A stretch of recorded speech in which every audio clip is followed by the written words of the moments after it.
ვფიქრობ, რომ ეს უფრო არის რაღაც ჩაფიქრებული აქვს ოცნებას, მე ვფიქრობ, ჩემი დაჭერა უნდა, მაგრამ მე არ მიშინია არც დაჭერის და არც სიკვდილის. ასე შეხვდა არქიმანდრიტი დოროთე ყურაშვილი საპატრიარქოს გადაწყვეტილებას, რომელმაც მას მღვდელმოქმედება შეუჩერა. განხილვა წესით დღეს უნდა ყოფილიყო, თუმცა დათქმულ შეხვედრაზე ერთი დღით ადრე მამა დოროთეს აცნობეს, რომ მღვდელი აღარ არის, რის გამო დასაჯეს სასულიერო პირი. თავად ფიქრობს, რომ მიზეზი ხალხის მოწამვლის სკანდალის გამო ირაკლი კობახიძის გადადგომის მოთხოვნა იყო.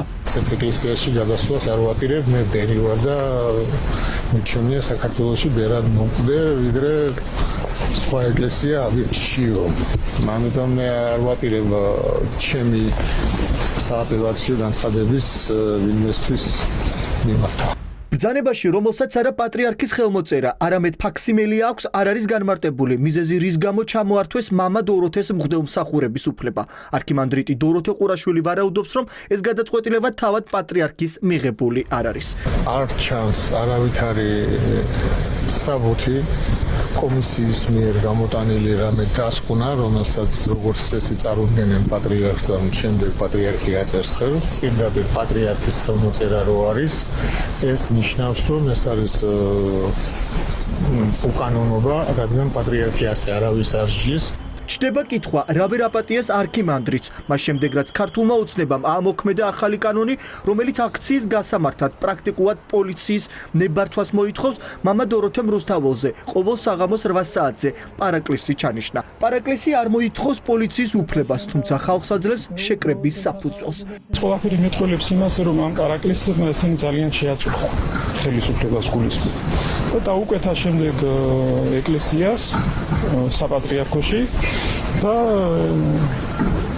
ქონდა აქვთ მცდელობა იმისა, რომ ეს პარაკლისები შეზღუდონ. დღევანდელი საპატრიარქოს სახე არის დაჯილდოვებული ხარება, სადისტი ხარება და დასჯილი არქიმანდრიტი დოროთე. მეუფეში დაიწყო უკვე პატრიარქობა საქართველოს ეკლესიაში და თვითონ როგორც უნდა ისე წყვეტს და ისე აკეთებს და ვისაც უნდა მღვდელმსახურება შეუჩერებს პატრიარქის ნაკურთხ-მუხლებს, ესე არ არის. ამიტომ მეუფეშიო რო ამბობს პატრიარქთან თავისას, ჩვენც უნდა ვთქვათ. ყოფილი მიტროპოლიტი პეტრე ცაავა ამტკიცებს, რომ პატრიარქის ფაქსიმილია საპატრიარქოში პატრიარქის მდივან რეფერატი განკარგავს, რომელიც ეკლესიის ერთ-ერთ გავლენიან ფიგურად მიიჩნევა. მისი განცხადებით, სადაო დოკუმენტზე ხელმომწერები სწორედ პატრიარქის მდივან რეფერატი და მასთან დაახლოებული გავლენიანი პირები არიან. მას აქვს მხოლოდ უფლებამოსილება მინიჭებული, ესე იგი მისი ფაქსიმილიის გამოყენებისა მის მდივან რეფერენტზე, რომელიც დღემდე აგრძელებს რუხ კარდინალობას და ჩრდილოვან მმართველობას საპატრიარქოში. ისინი იყენებენ ამ ფაქსიმილიას და აყალბებენ, აკეთებენ ყველაფერს, რაც ესე იგი მათთვის მისაღებია და რაც მისაღებია, რა თქმა უნდა, მათი ბატონი, ესე იგი რუსეთისთვის. ეს არის უბედურება. ჩვენ იმდენი უკანონობა ვიხილეთ, იმდენად ესე იგი ყარს საპატრიარქო და მისი სცენარები, ეგრეთ წოდებული თოჯინების თეატრით წარმოჩენილი.